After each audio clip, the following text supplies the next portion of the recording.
Wall Street has been profiting as Russian oil companies corner the energy market. BlackRock fund advisors bought $1.6 billion worth of Russian stocks over the past year. State Street also bought $113 million worth of Russian stocks. JP Morgan bought $10 million worth of Russian stocks. The list goes on and on. While hundreds and thousands of people die in this war, Wall Street is profiting and continues to stand with Ukraine publicly, which any logical person would call hypocritical, to put it nicely. You may remember in April of 2022, the U.S. issued an executive order to prohibit new investment in the Russian Federation. That was the title of the executive order. Despite the executive order from Q2, when restrictions were put in place to Q3, U.S. investment firms increased exposure to Russian companies by $10 billion. So despite the U.S. issuing an executive order, U.S. investment firms increased exposure drastically. You may be thinking, how is this possible?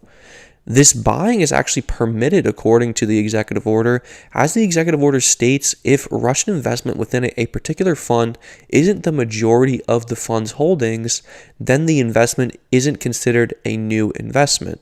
So basically, if the investment in Russia is below 50% of the fund's total investments, it's not considered a new investment. So if BlackRock puts 49% of a fund's assets in Russian oil stocks and 51% of the fund's assets are in US stocks, it's not considered a new investment. This caveat within the executive order allows for limitless investment into Russia, as there is no limit on the amount of funds that can be created and therefore no limit on the amount of investable capital available to Russian companies. For example, if I'm BlackRock or any other large investment manager, I can create 10 or 20 funds even, all putting new money into Russian stocks, and it wouldn't be considered a quote-unquote new investment. For context, BlackRock has 517 equity funds and 360 fixed income funds, making it very easy to put money into Russian equities and pretty much seemingly go unnoticed.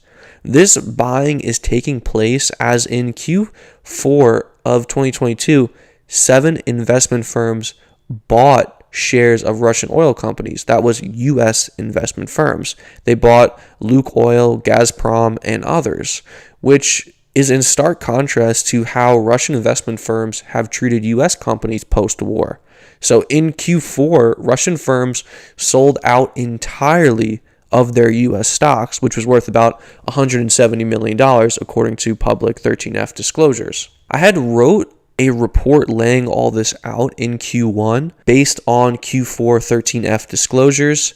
I wrote this article when I was working at S&P Global as a research analyst. If you would like to read that full article, I have linked it below in the description. S&P Global, you may have heard of from the S&P 500. They have arguably the most data in regard to the stock market. Their massive amount of reliable data allowed me to write this article, and the backing of this Fortune 500 company can give you assurance that this data is valid and accurate. And the data referenced in the linked article below is from Q4 of 2022. Therefore, the data is about a quarter stale, but I would bet my life that these firms are still buying Russian stocks. As I had stated in this article, with the backing of S&P Global, 7 U.S. firms bought Russian stocks in Q4 of 2022. I would love to give you up-to-date information on the Wall Street buying of Russian stocks, but it's very, very hard to track. The Russian stocks have been delisted from U.S. markets, but those stocks still trade on the Moscow exchanges, which makes it very hard to track Wall Street's buying. It's out there and technically publicly accessible information, but it's very hard to find. In conclusion, Wall Street is buying Russian stocks while virtue signaling on social media in support of Ukraine. Here are a couple examples. So let's start with BlackRock. Their CEO Larry Fink said in a LinkedIn post written once the war had started on February 28th of 2022, he said they suspended the purchase of all Russian securities. But ownership data says otherwise. To give a very specific and verifiable example, from Q2 of 2022 to Q3 of 2022, BlackRock bought $10 million worth of Russian mining stock, Servalsta, ticker CHMF. The position was updated in S&P Global System in early 2023. Let's take a look at the third largest asset manager, State Street.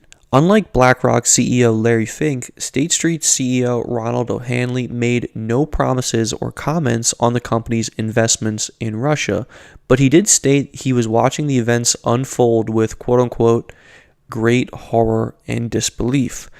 I guess he wasn't too horrified though, as he did not let the tragedy go to waste, as State Street bought over $100 million in Russian stocks year over year. I've picked on BlackRock a lot, but it's way more than just BlackRock and even State Street. In fact, the list that I had provided only shows 50 or so investment firms, meaning the total buying is being understated by this study. Also, it's worth noting that if you're an asset manager with under $100 million in assets under management, you don't even have to report your holdings. So the buying is greatly being understated. There are some firms in the market, though, who actually didn't buy the dip in Russian stocks, as thousands of people were killed from the war, obviously. For example, Warren Buffett's Berkshire Hathaway didn't buy a share of Russian stocks once the war started. Neither did the largest asset manager in the world, Vanguard, Capital International, Bank of America, and UBS all stayed away from Russian markets despite technically being legally allowed to take advantage of this war. Also, Fidelity sold $9 million of Russian stocks once the war started, and Charles Schwab sold $678 million worth of stocks in reaction to this war. As much as I am making this video to call out the hypocrisy of Wall Street, I want to give praise to those companies who didn't use this loophole to profit off the war. There are still good guys on Wall Street, believe it or not, even though they are greatly outnumbered these days. There are some potential errors in this data that I provided as well. Anytime you pull positions for hundreds of stocks for 50 plus firms, there are going to be some issues. It is possible some firms could transfer shares of Russian stocks between funds, which would pull in as buying. But let's be frank, if 90% of this data was wrong, which it is not, the fact that U.S. investment firms are buying Russian stocks would still be valid and proven. It's simply undeniable that Wall Street firms are buying Russian stocks. As I had stated, 7 different Wall Street firms bought Russian oil stocks in Q4 of 2022. There's an old saying though, don't hate the player, hate the game.